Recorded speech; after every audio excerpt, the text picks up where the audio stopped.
وابتغ فيما آتاك الله Aula TV, الدار saluran media Islami. Bismillahirrahmanirrahim. Assalamualaikum warahmatullahi wabarakatuh. Innal hamdalillah nahmaduhu wa nasta'inuhu wa nastaghfiruh wa na'udzu billahi min shururi anfusina wa min sayyiati a'malina. Man yahdihillahu fala mudilla lahu wa man yudlil fala hadiya lahu. Ashhadu an la ilaha illallah wahdahu la syarika lahu wa ashhadu anna Muhammadan abduhu wa rasuluhu la nabiyya wa rasula ba'da.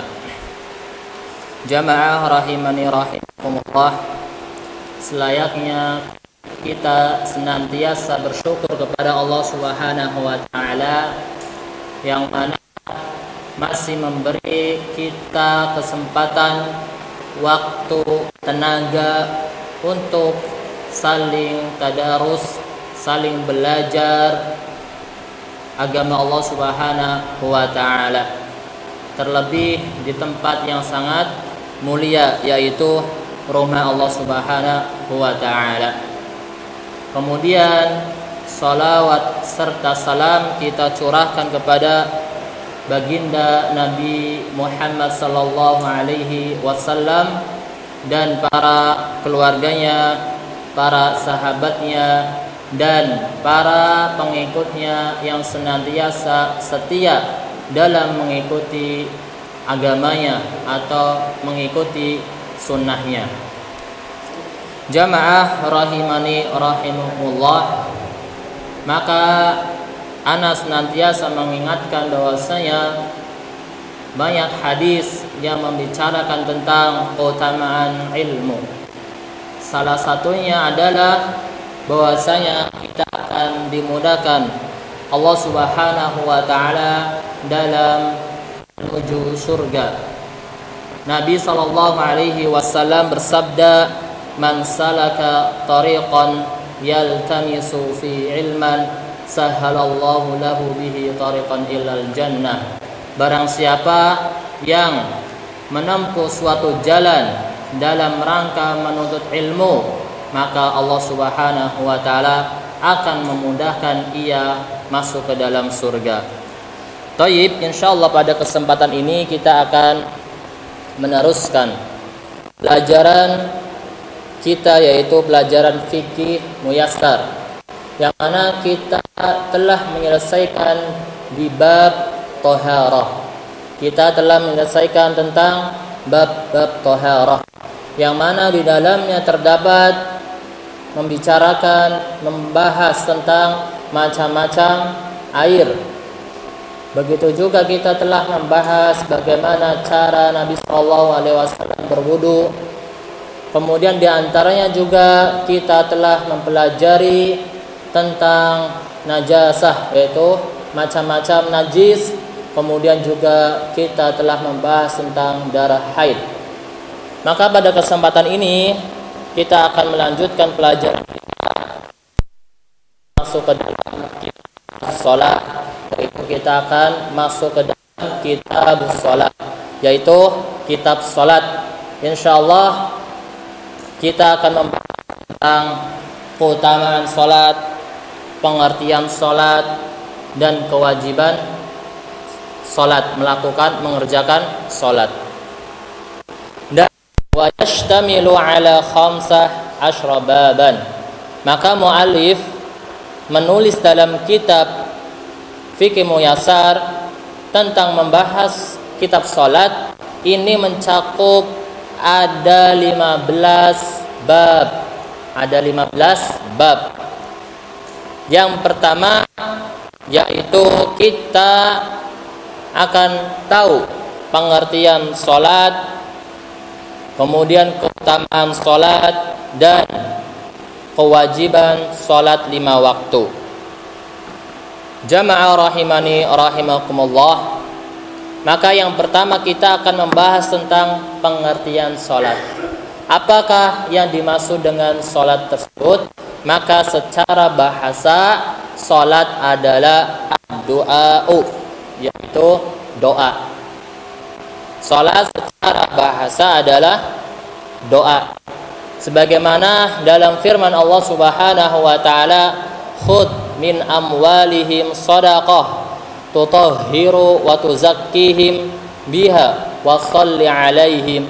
Ambillah dari harta-harta mereka sedekah, tutahhir, maka bersihkan, sucikan mereka dengannya dengan sedekah, wa shalli 'alaihim, kemudian doakan kepada mereka. Maka dari ayat ini kata wa shalli 'alaihim maknanya bukan salat ya, bukan salat, namun artinya adalah doa. Artinya doakanlah kepada mereka. Maka bangsa Arab, orang-orang Arab sebelum turun wahyu, ketika mendengar kata as-shalah itu maknanya adalah apa tadi? Doa, ya. Orang Arab sebelum diturunkan wahyu, ketika mendengar kata as-shalah itu maknanya ad-doa. Maka pembedanya adalah ketika turun wahyu, ya. Maka istilah syar'i yang dimaksud dengan salat yaitu ibadatun datul an aqwalin wa af'alin makhsusah. Ibadah yang khusus berupa perkataan maupun perbuatan. Muftatah bitakbir, kemudian diawali dengan takbir, wa mukhtatamah bitaslim, kemudian diakhiri dengan salam. Maka ini secara syar'i, dan pengertian ini turun ketika Nabi SAW mendapatkan wahyu. Maka setelah mendapatkan wahyu, kemudian Nabi SAW yang dimaksud adalah ibadah khusus yang di dalamnya terdapat atau berupa perkataan maupun perbuatan, diawali dengan takbir, diakhiri dengan salam. Maka ini pengertian dari as-salat secara syar'i. Kemudian kita akan membahas tentang keutamaan salat. Setelah kita mengerti pengertian salat secara lughah, secara bahasa maupun syar'i, maka kita perlu untuk mengetahui keutamaan salat. Salat ini termasuk as-salatu min akadi arkanil Islam ba'da syahadatain. Ya, salat termasuk rukun Islam yang paling ditekankan setelah syahadatain. Maka rukun Islam yang paling pertama adalah syahadat. Kemudian rukun iman yang kedua yaitu salat. Dan salat ini yaitu ibadah yang ditekankan setelah rukun yang pertama. Maka salat pun bisa dinamakan umudi Islam, tiang dari agama. Apabila seseorang mengerjakan salat, maka sungguh tiangnya itu menjadi kokoh. Artinya ibadah-ibadah yang lain juga baik. Maka apabila salat ini tiangnya rubuh, maka dikatakan tidak mempunyai agama. Artinya agamanya itu runtuh. Maka ada sebagian ulama, ya, al-ahdul ladzi bainana wa bainahumus shalah faman tarakaha faqad kafar, ya. Bahwasanya perbedaan antara kaum muslimin dan kaum kafirin itu as-shalah, yaitu mengerjakan salat. Artinya ketika seorang muslim tidak salat dengan sengaja maka sesungguhnya ada pendapat seorang ulama dia keluar dari agama Islam karena tidak ada tiangnya menjadi rubuh. Kemudian salat ini faqad faradahallahu ala nabihi Muhammadin sallallahu alaihi wasallam, maka Allah Subhanahu wa taala mewajibkan salat ini kepada Nabi Muhammad sallallahu alaihi wasallam ketika Lailatul Mi'raj, pada malam Mi'raj, ketika Nabi sallallahu alaihi wasallam diangkat ke langit. Fauqa sab'a samawat, di atas langit ketujuh. Wa dzalika dalilun ala ahamiyatiha fi hayati muslim. Dan ini menunjukkan bahwasanya salat ini adalah sesuatu yang paling penting bagi seorang muslim. Sesuatu yang paling penting bagi seorang muslim. Wa qad kana sallallahu alaihi wasallam idza hazabahu amrun faza'a ila shalah, ketika Nabi sallallahu alaihi wasallam tertimpa musibah, tertimpa kegalauan, kegelisahan, maka Nabi sallallahu alaihi wasallam segera mengerjakan salat. Artinya salat ini bisa menghilangkan musibah, bisa menghilangkan kegelisahan, bisa menghilangkan kegalauan. Wa qad jaa fi fadliha wal hatha 'alaiha, maka banyak sekali keutamaan yang datang dan untuk memotivasi untuk mendirikan salat, dan ini hadisnya sangat banyak. Jamaah rahimani rahimakumullah, ini salah satu di antaranya keutamaan salat, yaitu sebagai tiang agama. Apabila tiang agama ini kokoh, maka berarti dia melaksanakan salat.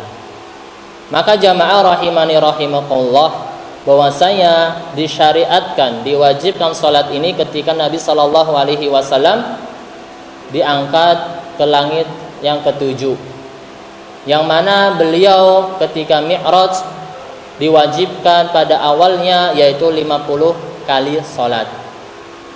Lalu ketika Nabi sallallahu alaihi wasallam turun, ketemulah Nabi Musa alaihi salam, lalu menasihati Nabi sallallahu alaihi wasallam bahwasanya umat kamu atau umat Nabi Muhammad sallallahu alaihi wasallam tidak akan mampu melaksanakan salat wajib 50 kali dalam sehari.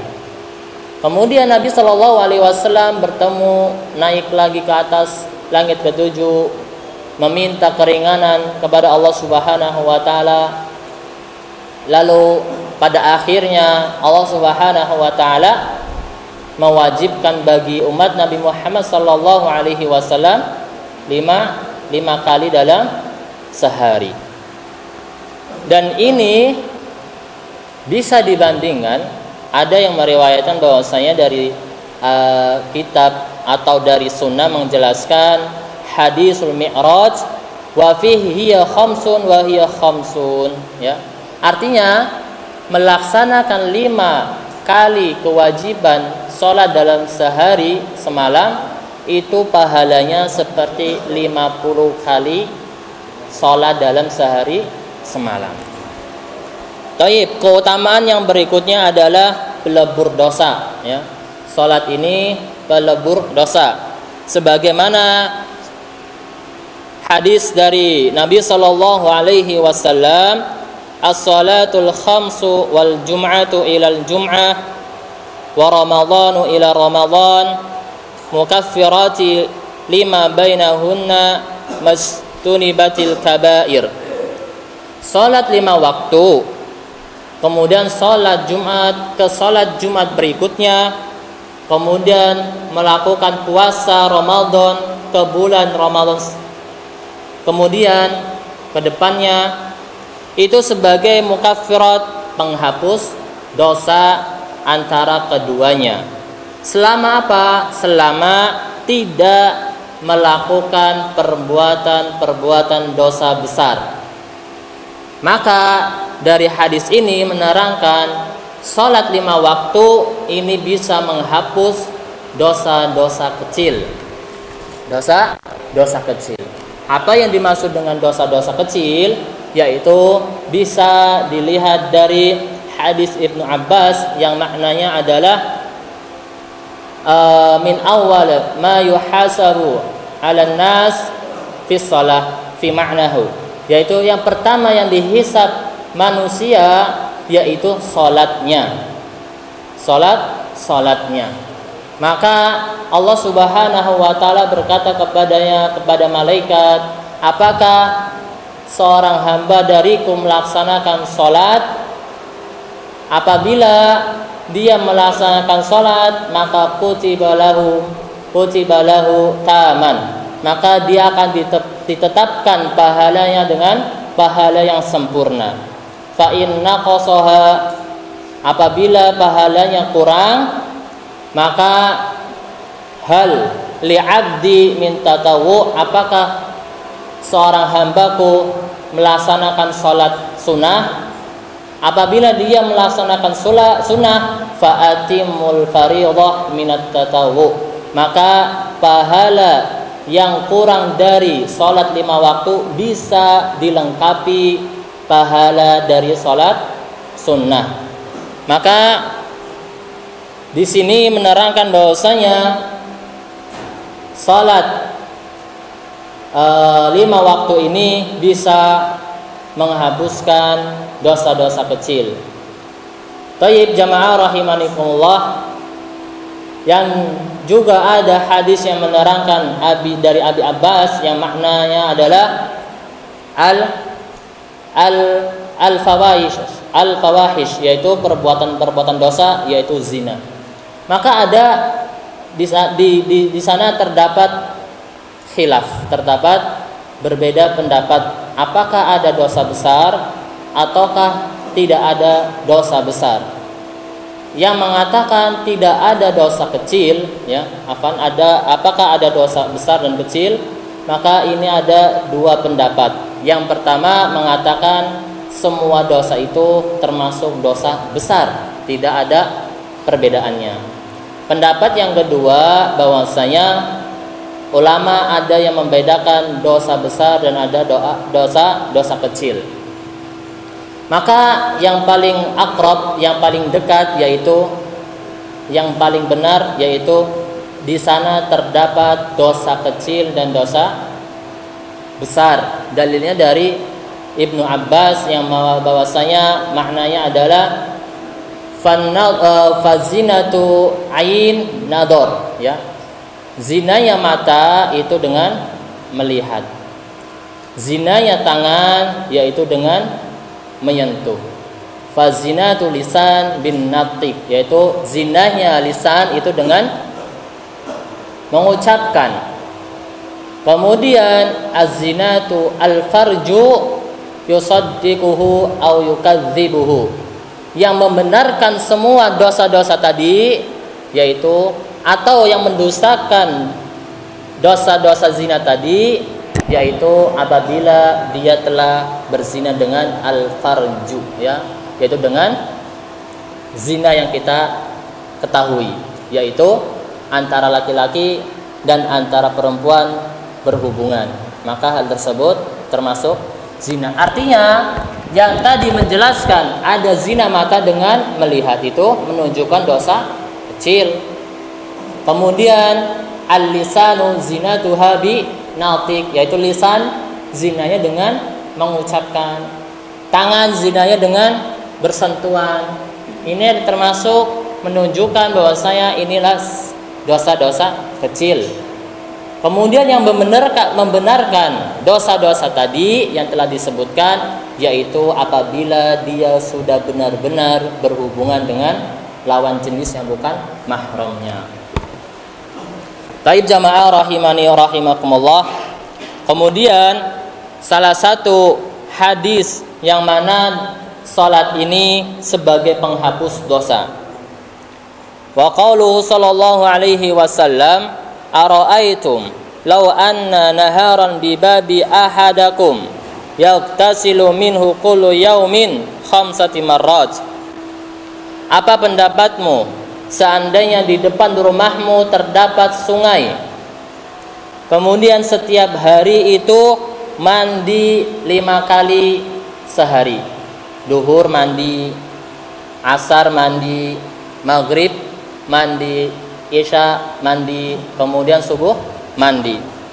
Lalu beliau melanjutkan, hal yabqa min daranihi syai', apakah tersisa kotoran di badanmu? Maka para sahabat menjawab, la yabqa min daranihi syai', maka tidak ada sedikit pun kotoran yang menempel di badan. Ini wasallam ketika memahami para sahabat, yaitu kadang mendatangkan permisalan atau memisalkan sesuatu sehingga litaqribi minal afham, untuk mendekatkan pemahaman.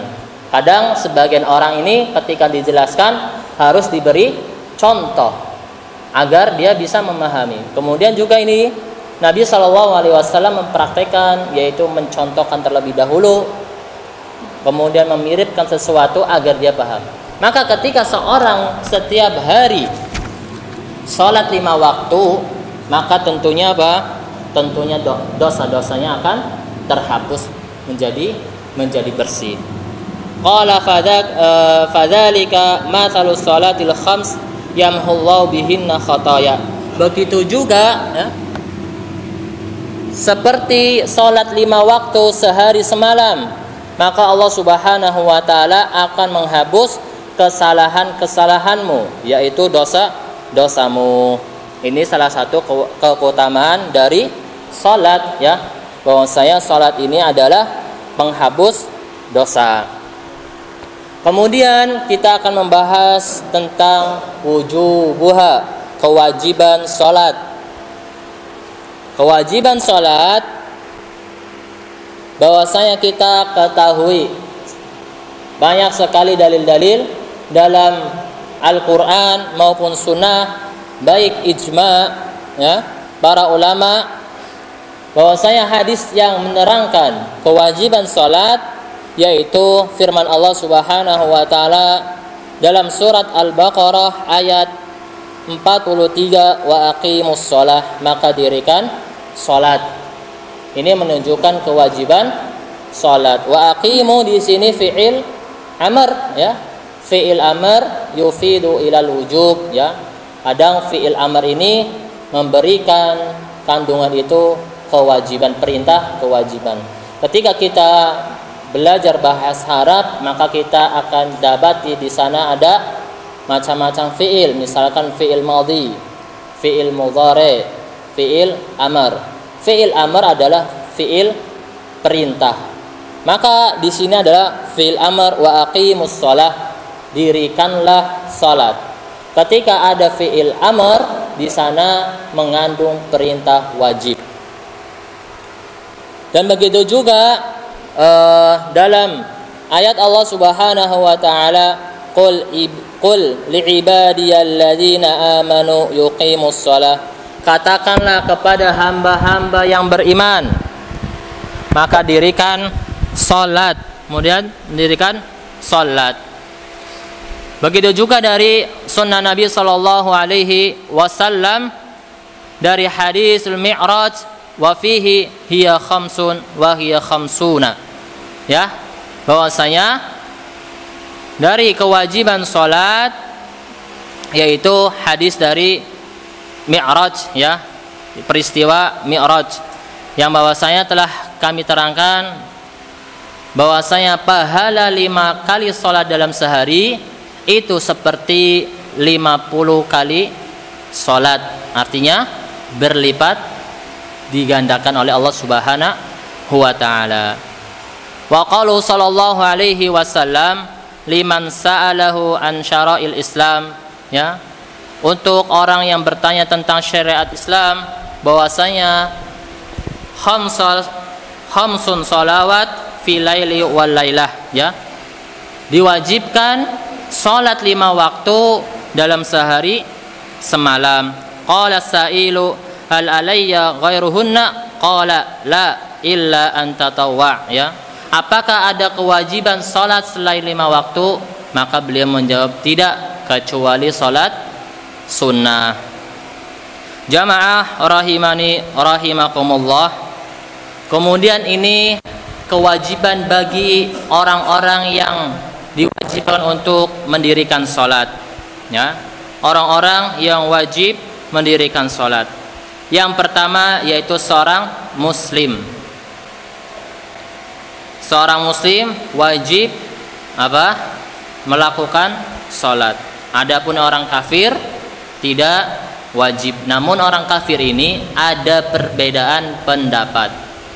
Ada perbedaan pendapat, ada yang mengatakan bahwasanya orang kafir ini wajib mendirikan salat. Maka pendapat yang utama, apakah orang kafir wajib melakukan salat? Ada 2 pendapat. Yang pertama adalah tidak wajib salat. Yang kedua, wajib salat dalam artian si kafir ini bila meninggalkan maka bertambahnya dosanya. Artinya dosanya 2 kali lipat, dosa kekafirannya, dosa meninggalkan salat. Maka para ulama mengambil dalil ini dari mana? Dari ayat Al-Qur'an, ma salakakum saqar, mereka akan dimasukkan ke dalam neraka. Kemudian dikatakan qalu lam nakum minal musallin. Kemudian para orang-orang kafir berkata, kami tidak mendirikan salat ketika di dunia. Ini menunjukkan ayat ini adalah bahwasanya kelak nanti orang-orang kafir akan ditanya kenapa mereka masuk ke dalam neraka. Karena bahwasanya mereka tidak mendirikan salat. Meskipun apabila mereka orang-orang kafir ini mendirikan salat tidak akan diterima, ya. Walaupun mereka mendirikan salat tidak terima, harus masuk Islam terlebih dahulu. Maka pendapat yang pertama tidak wajib, yang kedua seorang kafir wajib mendirikan salat, dan ini pendapat yang lebih dekat karena ada ayat yang menerangkan ma salakakum fi saqar qalu lam nakum minal musallin, ya. Mereka akan dimasukkan ke dalam neraka yang namanya Saqar. Kemudian mereka berkata, kami dahulu ketika di dunia tidak mendirikan salat, ya. Artinya wajib di sini jika, ya, mereka meninggalkan salat, artinya tambahan dosa bagi mereka. Taib, yang kedua adalah orang balik, yaitu orang yang balik. Artinya orang yang belum balik ini tidak diwajibkan untuk apa? Untuk mendirikan salat. Kemudian al-aqil, orang yang berakal. Maka orang yang majnun, ya, orang yang gila, kemudian hilang akalnya, maka tidak diwajibkan untuk mendirikan salat. Fala tajibu 'alal kafir wala shighar wala majnun. Liqauli sallallahu alaihi wasallam rufi'al qalam an salasah, maka diangkatnya catatan itu ada 3 perkara. Anin na'imi hatta yastaikid, ya, sampai orang yang tidur itu sampai bangun, ya. Artinya ketika ketiduran maka dia tidak ada kewajiban mendirikan salat. Kapan dia wajib mendirikan salat? Ketika dia bangun. Ketika dia bangun. Maka ada 3 posisi dalam orang yang ketiduran. Ketika misalkan sholat subuh kemudian ketiduran, apakah dia wajib qadha ataukah tidak? Maka posisi yang pertama, apabila dia misalkan begadang tidur jam 2 malam, lalu sebelum tidur dia sengaja tidak ada usaha-usaha apa untuk bangun di fajar atau di sholat subuh. Misalkan yang biasanya Yang biasanya apa? Biasanya nyetel alarm, dia sengaja dimatikan. Nah, ketika dia bangun setelah waktu sholatnya selesai, maka dia dikatakan sengaja meninggalkan sholat. Kemudian posisi yang kedua yaitu apabila dia telah mendengar azan, kemudian dia ada muncul rasa malas, masih azan, nanti nunggu 20 menit lagi, qomatnya masih lama. Ternyata dia bangun-bangun sampai apa? Sampai keluar sholat fajar, maka ini bisa dikatakan sengaja meninggalkan sholat. Posisi yang kedua yaitu dia sudah berusaha, kemudian nyetel jam, ya, alarm, ternyata dia bangun setelah sholat subuh selesai, maka hal tersebut harus diqodho, boleh diqodho. Artinya dia boleh langsung sholat ketika ingat. Sebagaimana kisahnya siapa? Kisahnya Bilal radhiyallahu anhu ketika menunaikan perjalanan bersama Rasulullah sallallahu alaihi wasallam. Kemudian Rasulullah sallallahu alaihi wasallam memerintahkan Bilal untuk terjaga, artinya menjaga kelompoknya sampai datang waktu subuh. Ternyata di pertengahan malam Bilal juga ngantuk, ikut tidur bersama Rasulullah sallallahu alaihi wasallam. Ternyata ketika bangunnya dengan apa? Dengan matahari telah menyinari di wajah-wajah mereka. Lalu Rasulullah sallallahu alaihi wasallam yang pertama kali bangun lalu langsung memanggil, "Ya Bilal, ya Bilal, di mana Bilal? Di mana Bilal?" Kemudian Bilal mengatakan, "Wahai Rasulullah, saya ngantuk sebagaimana Anda ngantuk. Saya manusia seperti Anda, manusia mempunyai ngantuk." Lalu Nabi sallallahu alaihi wasallam mencari air, lalu berwudu, kemudian salat, mengqadha salat yang tertinggal. Ini menunjukkan bahwasanya beliau mengqadha salat. Artinya qadha ini artinya adalah mengerjakan ibadah di luar waktunya, ya. Qadha adalah mengerjakan ibadah di luar waktunya. Seperti misalkan salat, ya. Maka salat yang boleh diqadha adalah salat yang ditinggal dengan sengaja, ya. Yang boleh diqadha adalah salat yang ditinggal dengan tidak sengaja, seperti tadi ketiduran, ya. Namun bagaimana hukumnya orang yang dahulunya tidak pernah sholat, bertahun-tahun tidak pernah sholat, kemudian di masa tuanya baru mengenal sunnah? Apakah dia wajib mengqadha sholat yang sebelum-sebelumnya? Maka di sini ada perbedaan pendapat, ya. Yang pertama, tidak wajib mengqadha. Pendapat yang kedua, wajib mengqadha. Namun yang paling dekat adalah tidak mengqadha. Kenapa? Karena dahulu meninggalkan sholat ini dengan sengaja atau tidak? Sengaja, ya. Cuek dengan kewajiban seorang muslim. Maka solusinya gimana ketika dia ingin bertobat? Maka solusinya adalah dia banyak-banyak melakukan sholat sunnah. Karena apa sholat sunnah ini? Sholat sunnah ini adalah sebagai penyempurna pahala-pahala sholat wajib.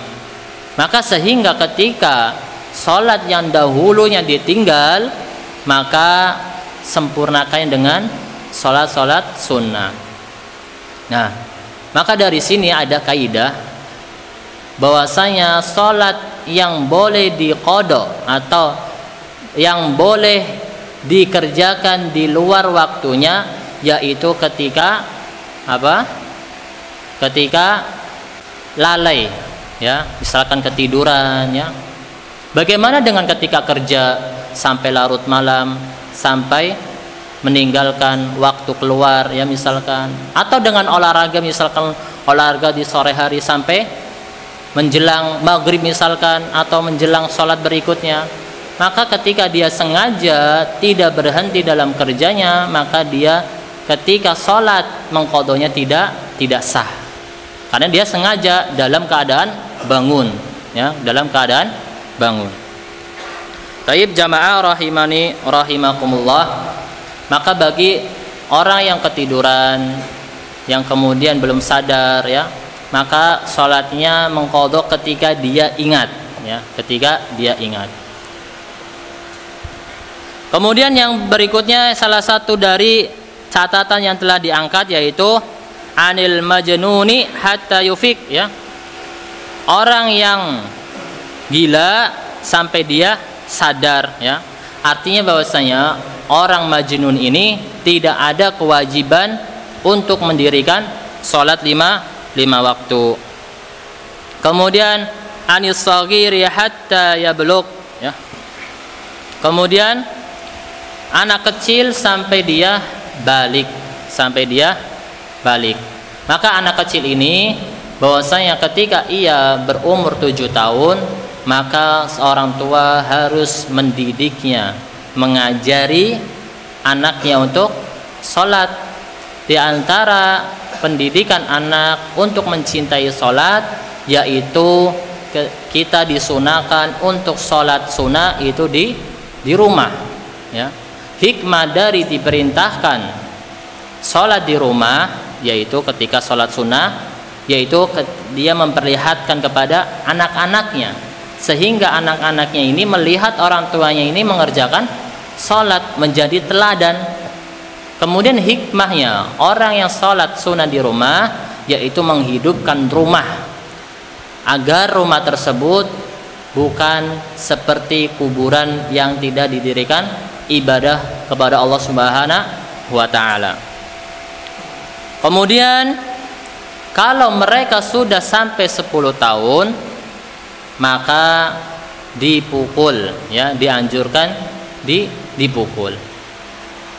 Lalu bagaimana anak kecil yang belum balik sedangkan dia umur 10 tahun? Apakah tetap dipukul? Maka sebagaimana hadis yang menerangkan tetap dipukul, namun pukulan tersebut ghairu mubarrih, yaitu tidak meninggalkan luka, ya. Pukulan yang tidak meninggalkan luka, seperti misalkan dicubit, namun cubitan ini ada rasa sakit namun tidak meninggalkan luka. Sebagaimana Nabi SAW pernah menjewer Ibnu Abbas radhiyallahu anhu ketika beliau sholat di samping kirinya.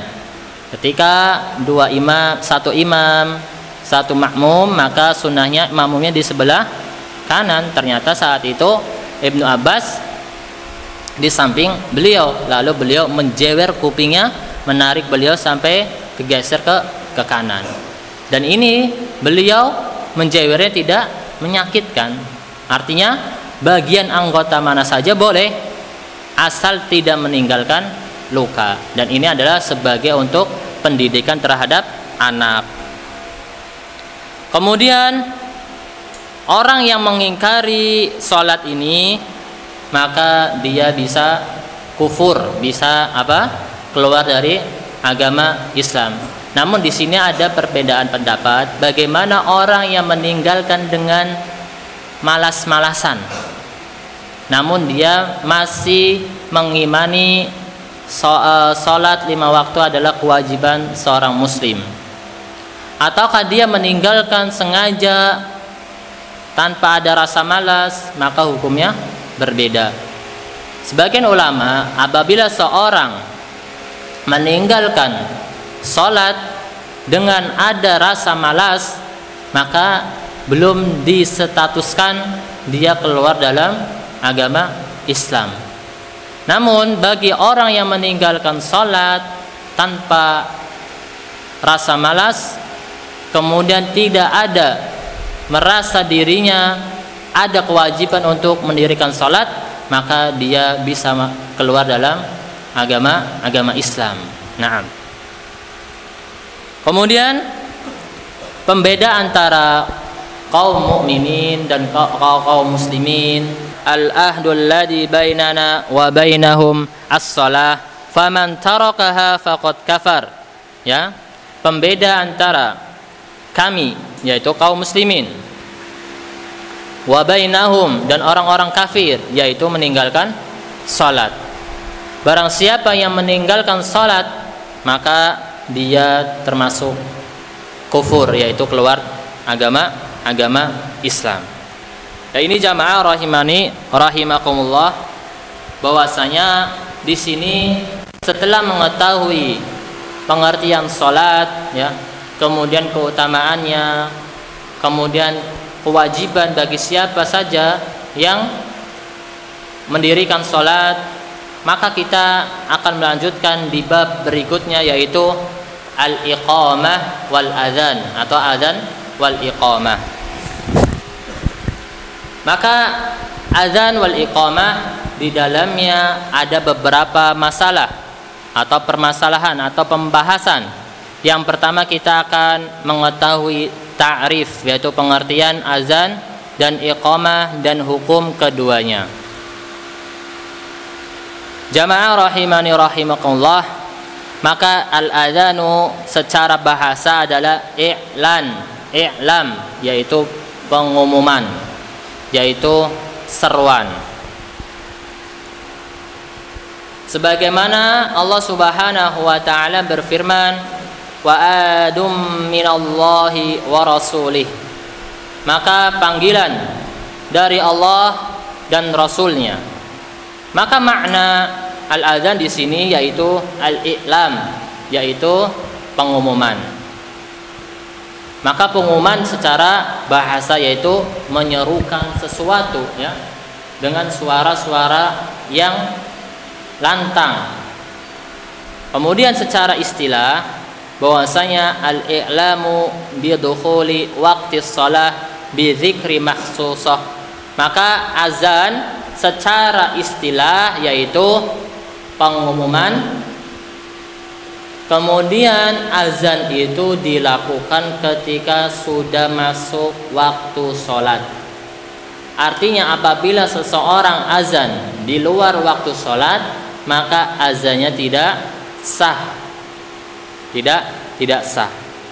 Kemudian melafadzkan zikir yang khusus, yaitu lafadz-lafadz azan, ya, Allahu Akbar dan seterusnya, dengan lafadz-lafadz khusus yaitu berzikir. Ternyata azan ini termasuk zikir, ya, zikir yang mana boleh dengan suara keras. Maka di sana ada zikir yang boleh dikeraskan. Seperti apa? Seperti azan. Zikir lagi yang boleh dikeraskan yaitu ketika apa? Bertalbiyah, labbaik Allahumma labbaik, labbaik la syarika la labbaik, innal hamdah. Ini termasuk zikir kepada Allah Subhanahu wa taala dan disunahkan untuk mengeraskan suara. Kemudian zikir apalagi yang boleh dikeraskan yaitu ketika takbir yaumul id, yaitu dengan dikeraskan bersama-sama kaum mukminin untuk mengeraskan zikir ketika takbir. Maka pengertian secara bahasa itu mempunyai 3 syarat, ya. Pertama, pengumuman, yaitu menyerukan. Yang kedua, syaratnya itu masuk waktu sholat. Yang ketiga, dengan menggunakan zikir-zikir khusus, yaitu lafadz-lafadz azan. Maka apabila azan ini dikumandangkan dengan bahasa lain, misalkan dengan bahasa Jawa maupun Inggris, Turki atau bahasa Indonesia, maka ini tidak sah. Misalkan diganti diterjemahkan Allah Maha Besar, maka tidak boleh, ya, karena zikir maksus, karena zikir yang dikhususkan dari Allah dan Rasulnya. Maka dari ini orang-orang liberal masuk untuk merusak agama Islam. Mereka mengatakan kalau zikir dengan bahasa Arab, sebagian orang kampung, sebagian daerah tidak memahami artinya, maka harus diganti dengan bahasa-bahasa mereka sehingga mereka tahu. Ini adalah syubhat dari kaum liberal yang ingin merusak agama Islam, ya. Tayyib, jamaah rahimani rahimakumullah. Kemudian al-iqamah, yaitu qomat, secara bahasa adalah dari masdar aqama wa haqiqatu iqamatul qaid, yaitu pada hakikatnya artinya adalah mendirikan, menegakkan tiang atau mendirikan tiang. Orang yang duduk lalu dia berdiri, menegakkan tiang. Maka secara bahasa, secara syar'i, iqamah ini adalah al-i'lamu bil qiyami ila shalah, yaitu mengumumkan untuk mendirikan salat bi dzikri mahsus, dengan lafaz-lafaz zikir tertentu, warada fihi syar'i, yang mana telah Allah Subhanahu wa taala syariatkan. Sedangkan iqamah ini berbeda dengan azan. Ketika azan ini dilafadzkan dua kali, sedangkan iqamah dilafadzkan satu kali, kecuali dilafadz qad qamatis shalah, qad qamatis shalah. Maka lafadz qad qamatis shalah ini dilafadzkan dua kali. Setelah mengetahui pengertian, maka kita lanjut kepada hukumnya, hukum keduanya. Maka azan ini dan iqamah ini disyariatkan di dalam agama Islam, dan ini diberi hak kepada seorang laki-laki. Maka apabila yang azan perempuan, maka azan tersebut tidak sah, ya. Namun kita harus diperinci terlebih dahulu. Apabila azan tersebut di publik, di umum, maka harus laki-laki. Maka ini untuk publik.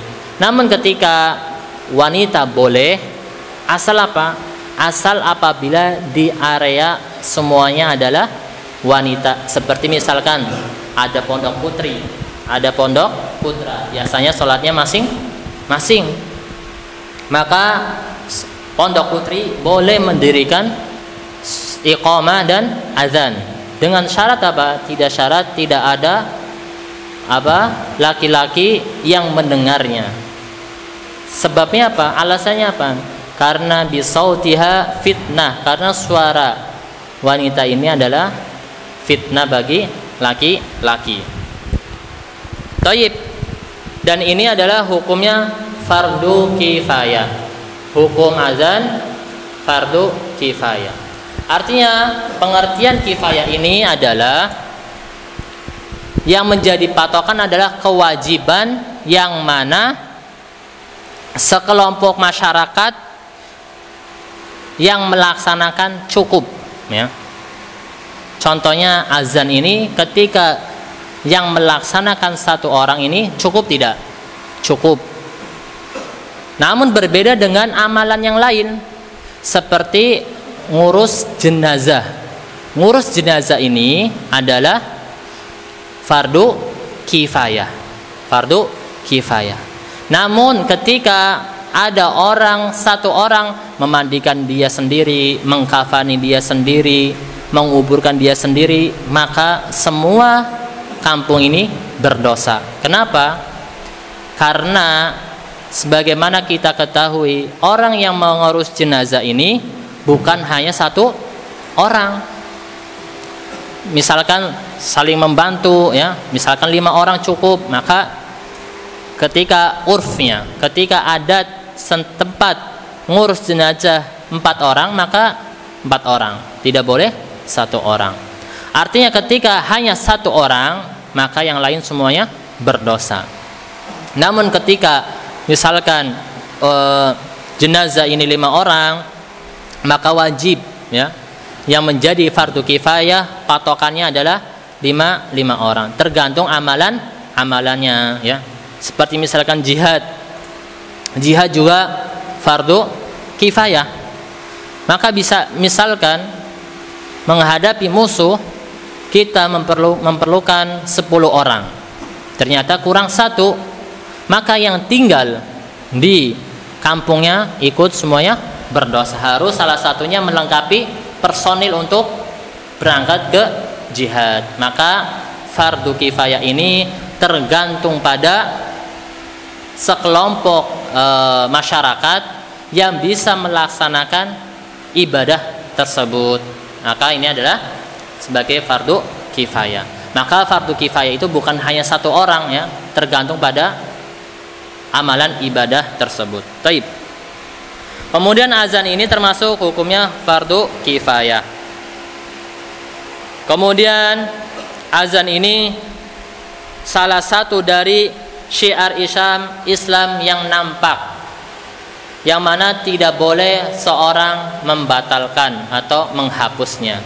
Ketika seseorang satu kampung tidak ada yang azan, maka seluruh kampung tersebut ikut berdosa tersebut.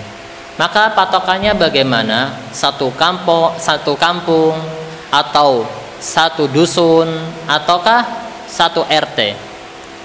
Maka yang menjadi patokan adalah bagaimana dia bisa menuju ke masjid ya. Ketika di sini tidak ada masjid, kemudian di luar sana ada masjid di tengah jalan ya. Di tengah jalan raya ini ada satu masjid saja. Maka apakah ini termasuk masih dusun, satu dusun? Masuk masih satu dusun, maka dia termasuk wilayah orang-orang yang mendapatkan dosa. Artinya yang menjadi ukuran adalah bahwasanya satu dusun, yang mana dia ketika jalan tidak terlalu jauh dan tidak terlalu dekat. Ini yang menjadi ukuran, wallahu alam bishawab. Kemudian masalah yang berikutnya adalah syarat-syarat sah seorang menunaikan azan dan iqamah. Yang pertama adalah Islam ya. Yang pertama adalah Islam. Kemudian yang berikutnya adalah al-aqlu, berakal.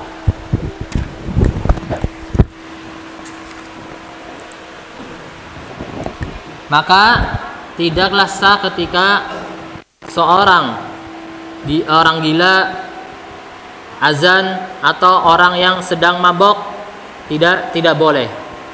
Namun anak kecil boleh untuk melakukan azan atau mendirikan azan ketika anak kecil tersebut sudah mumayyiz, sudah membedakan antara yang baik dan yang buruk, dan dia hafal tentang tentang lafaz-lafaz azan tersebut. Otomatis seorang anak kecil ketika sudah menghafal lafaz-lafaz azan, insya Allah dia termasuk mumayyiz, yaitu orang yang sudah bisa membedakan mana yang baik dan mana yang benar. Kemudian yang ketiga adalah harus seorang laki-laki ya. Syarat sahnya azan yaitu harus laki-laki. Kemudian syarat yang berikutnya adalah azan ini harus sudah masuk waktu sholat, kecuali azan pertama subuh dan azan pertama di sholat Jumat. Artinya sholat azan ini harus dilakukan ketika sudah masuk waktu sholat, kecuali 2 keadaan, yaitu adzan pertama di sholat fajar dan azan pertama di sholat Jumat, dan keduanya boleh ketika di luar waktu sholat. Kemudian yang berikutnya, azan ini harus berurutan, lafadznya harus berurutan. Artinya tidak boleh Allahu Akbar, Allahu Akbar, hayya 'alas shalah, asyhadu an la ilaha illallah. Tidak boleh ya. Maka tidak sah, harus berurutan dengan yang terdapat di dalam hadis. Kemudian yang keenam adalah azan dan iqamah harus dengan berbahasa Arab. Harus berbahasa Arab. Ini adalah syarat sahnya salat. Syarat salatnya azan dan iqamah. Berikutnya adalah fi sifati mustahab fil muadzin. Sifat-sifat yang disunahkan. Jadi di sana tidak boleh sembarangan orang yang azan ya. Maka kita harus perhatikan sunnah-sunnahnya. Siapakah sunnah-sunnah tersebut? Yang pertama adalah seorang yang adil ya. Artinya kenapa seorang yang adil? Agar dia tidak bisa menipu masyarakat banyak ketika dia azan. Kok bisa orang azan menipu? Bisa. Misalkan sedang puasa, sebelum masuk dia sudah azan terbuka puasanya. Ini mereka menipu masyarakat banyak. Atau di azan subuh ya. Ketika dia sedang sahur kemudian dia azan, maka dan ini termasuk tidak amanah. Nah, harus orang. Berikutnya harus balik dan berakal. Yang ketiga yaitu orang yang mengetahui waktu sholat. Ya, berarti artinya apa? Orang yang tidak mengetahui waktu sholat maka tidak disunahkan untuk menjadi muazin. Maka disyariatkan dia harus ngerti apa waktu-waktu sholat. Yang berikutnya adalah mempunyai tentang sampai suara tersebut terdengar oleh orang lain. Kemudian sunnah dalam azan yaitu bersuci dari hadas kecil maupun besar. Lalu ada pertanyaan, bolehkah seorang muazin tanpa berwudu terlebih dahulu, azan terlebih dahulu kemudian berwudu? Boleh saja. Tidak termasuk menjalankan sunnah Nabi Shallallahu Alaihi Wasallam. Kemudian disunahkan seorang muazin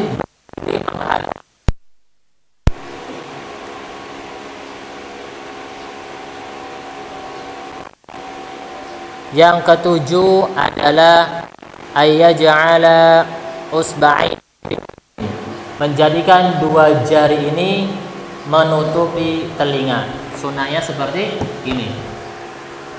Jarinya ya. Jarinya bukan jempol atau maupun jari manis, namun jarinya menutup telinga. Sunnah ini. Maka ketika seorang muazin melaksanakan menutupi telinga hanya tangan satu, maka tidak sesuai dengan sunnah. Harus dua jari. Sebagaimana ini dilakukan oleh Bilal radhiyallahu anhu. Kemudian disunahkan kepada seorang muazin menoleh ke kanan ketika dia mengucapkan hayya 'alas shalah, hayya 'alas shalah ya, harus menengok ke kanan. Kemudian ketika mengucapkan hayya 'alal falah, maka dia menengok ke kiri. Yaitu ketika mengucapkan hayya 'alal falah, yaitu menengok ke kiri. Ini adalah sunnah-sunnah dalam melakukan azan atau seorang muazin. Sehingga ketika dia melakukan sunnah-sunnah yang telah diperintahkan, maka dia akan mendapatkan pahala yang lebih daripada orang yang tidak melaksanakan sunnah tersebut. Baik jamaah rahimani rahimakumullah. Ini adalah sifat-sifat seorang muazin ketika hendak melakukan azan maupun iqamah. Maka untuk pelajaran kali ini insyaallah kita cukupkan sampai di sini, dan insyaallah kita akan kembali di pertemuan berikutnya, karena pada saat ini waktu telah selesai. Maka kita perhatikan kepada bagi seorang muazin dan bagi baik yang lain, ya. Dan ini adalah suatu ilmu, dan ilmu bila amal kasyajari bila samar, ya. Ilmu ini kalau tidak diamalkan seperti pohon tidak berbuah. Maka hendaknya diamalkan dan diingatkan, dan apabila ini disampaikan kepada seseorang, maka menjadikan keutamaan bagi kita, yaitu kelak akan dielokkan wajahnya oleh Allah Subhanahu wa taala ketika di yaumil akhir. Maka Nabi sallallahu alaihi wasallam bersabda, "Naddarallahu ra'an sami'a maqalati faballaghaha." Allah akan menjadikan wajahnya bersinar, penuh dengan kebahagiaan, penuh dengan kenikmatan, yaitu mendapatkan surga Allah Subhanahu wa taala, yang menyampaikan perkataanku. Maka salah satu dari yang kita pelajari, yaitu dari yang kita ambil dari makna hadis-hadis Nabi sallallahu alaihi wasallam dan apa yang para sahabat lakukan. Balighu anni walau ayah, sampaikan satu ayat, ya, kepada seseorang, maka dia akan dielokkan wajahnya oleh Allah Subhanahu wa taala pada hari kiamat kelak. Wallahu alam bisawab. Mungkin ini saja yang bisa disampaikan. Maka ana mohon maaf apabila ada kekurangan, maka itu dari ana pribadi dan dari syaitan. Kemudian apabila ada kelebihan, maka itu datangnya dari Allah Subhanahu wa taala. Dan kita akhiri dengan doa kafaratul majlis. Subhanakallahumma wa bihamdika asyhadu an la ilaha illa anta astaghfiruka wa atubu ilaik. Assalamualaikum warahmatullahi wabarakatuh.